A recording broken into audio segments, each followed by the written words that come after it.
Hey guys, it's Maddie and welcome back to my channel. So today I wanted to go through some advice that no one asked for, and some of them seem like a little bit like, oh well, no duh, like just kind of obvious advice that I'm sure you've heard plenty of times, but this is just stuff that I wish I realized a little bit sooner, or like had been ingrained into my head sooner, that I like took on, but obviously I can't go back and learn this stuff any sooner. So I thought I would just kind of like put it out there, and I've taken it to heart more recently now. Like, yeah, anyways, let's just get right into it. I'm kind of procrastinating and getting off topic on a little tangent here. I have 15 things. Some of them I'll go in a little bit more depth, but other than that, I'm just going to kind of list them off as we go. So the first one is use your public library. This not only is free, it also supports local. You get engaged in your community, and books, you take them out and then you got to return them. So you don't have to deal with them. You don't have to find somewhere to put them. Less clutter, and the library has so many resources. There is an abundance of resources there, like nonfiction, bibliographies, novels, fiction, kids books, movies. Anything you can really think of, it's probably there. So yeah, just take advantage of it and go see what you can find. Just like go walk up and down the aisles. The aisles? I just got a phone call there, so I don't know what the last thing is, but right there's a speaker and there's a bird's nest up there. So if you hear anything or see a little squabble, that's what it is. Anyways, number 2 is make an appointment with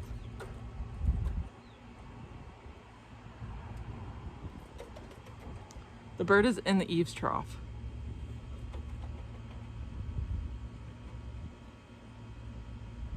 Okay, anyways. Number 2 is make an appointment with your bank. I think this is just something that everybody should do, like especially if you're transitioning from like adolescent to adulthood. Just going over different bank accounts that you are like eligible for, some investing, savings, checkings, things like that, and just like taking a good inventory of your money and your financial status. And if there's anything like you need help with or some advice on, talk to them and they can help you, and just have that more knowledge and a better understanding and grasp on your finances. Number 3 might be a little controversial, but I think it's becoming more and more popular, and that is delete social media. I have had so much clarity since I've deleted social media. It's just a lot more time to like invest in myself and do what I want and what I enjoy, and figuring out what I enjoy again, aside from mindless scrolling, because social media distracts and numbed me. I wasn't as like social with my friends. I wasn't able to like connect personally. I was just very desensitized and detached from a lot of my actual reality of what was going on. Number 4 is take pictures. Take lots of pictures. I love pictures.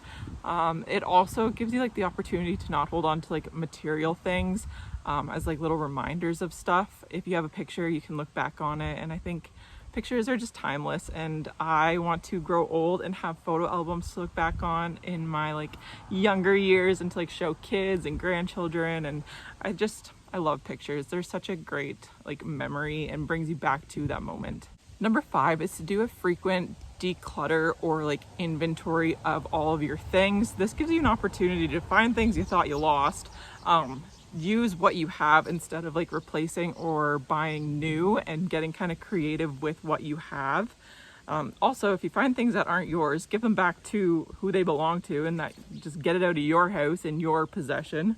And also just things to get rid of, whether that's like selling on your local like buy and sell group, or giving away for free, or donating, and just doing a little refresh of your things.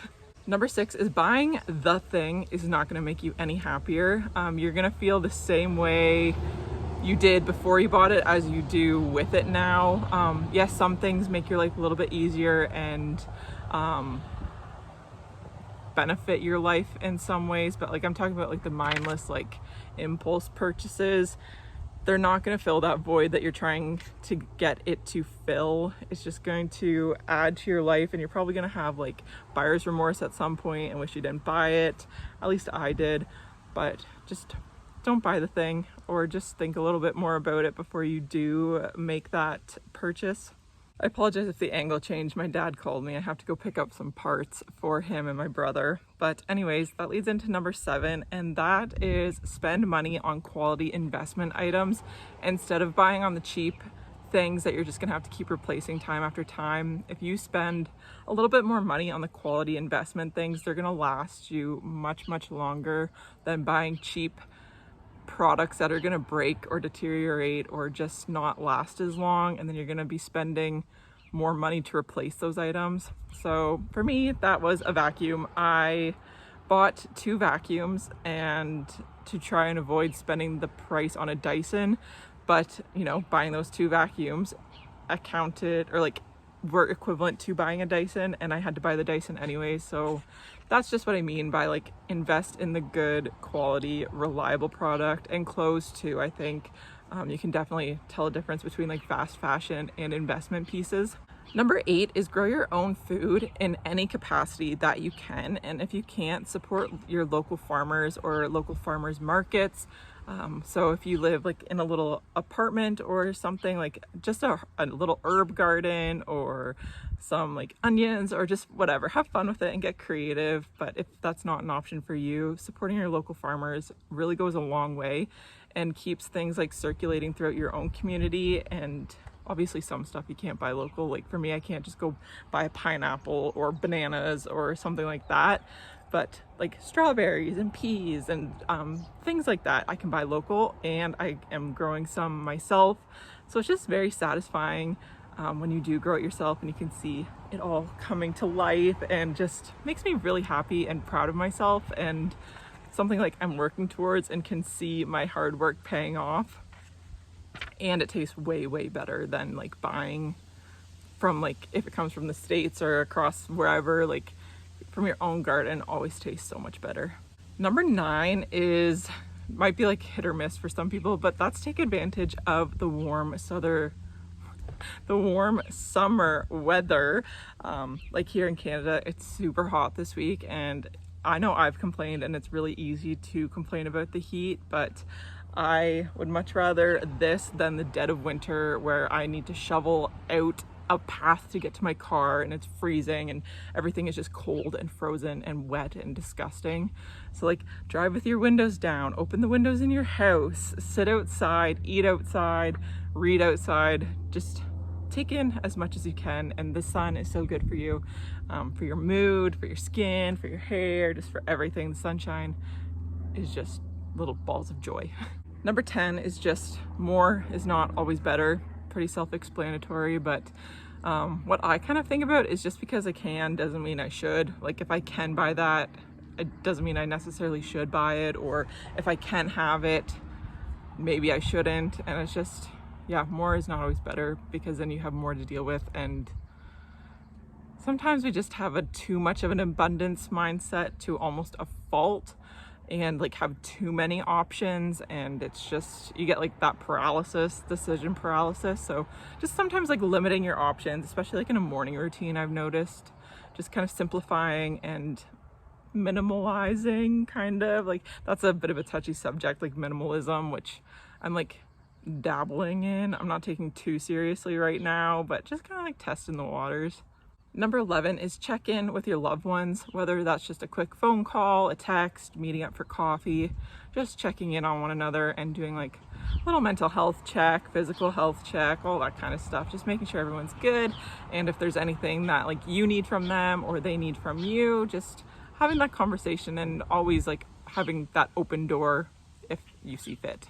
Number 12 is to buy joint gifts. This I'm like more talking about for like big purchases. Like I'm in a wedding with one of my other friends, and we're going to buy the bride and groom a bigger gift together. That way we're not just like spending like money on little things that like little knick-knacky things that just might not be like, they'd be appreciated, but just buying a bigger, more luxurious gift and going in with another couple or a few friends of yours, and just really, again, buying that investment quality piece. And you can also save costs sometimes by going in with other people. Number 13 is to indulge in the mundane. And by this, I mean just really like taking in all of those mundane tasks in your life that you kind of drag your feet doing, and just making it a little bit more special.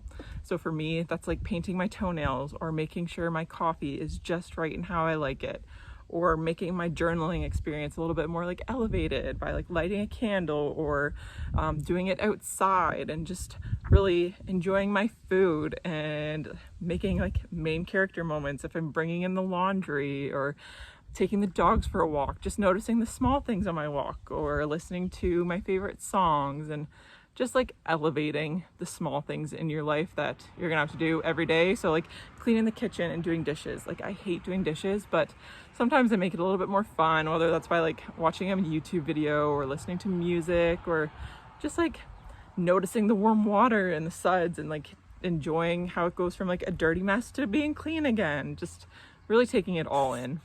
Number 14 is to invest in yourself and not in material things. And by that, I mean like invest in your education, in your knowledge, in your skills, in your hobbies, and taking advantage of all of the resources you have around you, and not like kind of filling yourself with band-aids by buying material things. And for me, this looks like by investing more time into my hobbies. So like doing workouts, riding horses, taking the dogs for a walk, going hiking more, instead of spending all of that time scrolling on Amazon to find what the next latest phase item is that I can buy and have in my life that I might not necessarily enjoy as much as, enjoy or get as much out of as having more education about finances and investment, or about different foods and how they benefit my skin, or what makes me feel good or what makes me feel not so good. And just not cluttering and weighing down my life with all these material items, and looking a little bit more inward and seeing where that impulse to buy and spend is coming from. And number 15, which is definitely one of the most beneficial I found for my life, and that is finding social connections and a community. So for me, I joined a local baseball team. Like it's just slow pitch for fun. Like it's more like a beer league than anything. But once a week I get together with the same group of ladies, and we play baseball and we talk, and it's fun to be a part of something and get me out of the house. And even though it's a little bit outside of my comfort zone, I enjoy it so much. And it's great to have that social connection and to be able to go like into a group with the same like purpose, like, you know what I mean? Like the same intention, and we're doing the same thing together. It's just a lot of fun, and very important to have that connection and have those support systems around you. But anyways, that is it for this video. I hope you enjoyed listening to me kind of go on about some of the things and some of my little nuggets of advice or tips, or just life lessons, I guess, if you will. But I hope you enjoyed, and I will see you in my next video. Bye!